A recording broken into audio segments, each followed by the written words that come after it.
আসসালামু আলাইকুম। তো আসলে একটা জিনিস কি,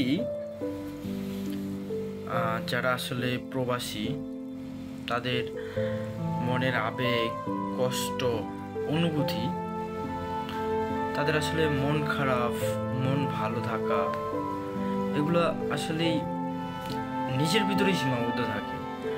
যেমন আপনার ধরেন আপনি যদি একজন প্রবাসী হন, তাহলে আপনার মাতৃভূমির কথা যখন মনে পড়ে, আপনার ফ্যামিলির কথা যখন মনে পড়ে, তখন আপনি নিঃস্ব, বালিশের সাথে মাথাটা লাগিয়ে জাস্ট দু চোখের পানি ছাড়া আর কোনো অপশন নাই যে মন ভালো করার। যাই হোক, আসলে কি, এবার ঈদে নামাজের পর আম্মুর হাতের যে গরুর মাংসের রান্না, ওইটা আর খাওয়া হবে না। বাবার মুখ দেখে ঈদের যে সালামি আছে, ওই সালামিটা আর নেওয়া হবে না, কারণ আমি প্রবাসী। এই ঈদে আমি যেখানেই আছি তাদের সাথে থাকবো না, অথচ মনে হচ্ছে সব কিছু রেখে এসেছি।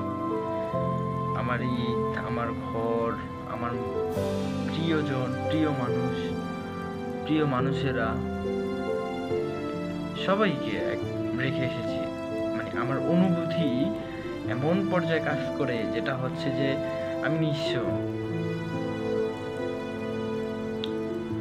অনেক মিস করব এবার এই ঈদে প্রত্যেকটা মানুষকে।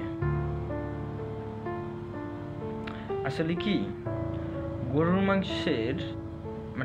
মাংসের চেয়ে বেশি মিস করব সেই ভালোবাসার স্বাদ, যেটা শুধু আমার আব্বু আম্মু তাদের হাতেই মেলে, একমাত্র তাদের কাছেই পাওয়া যায়।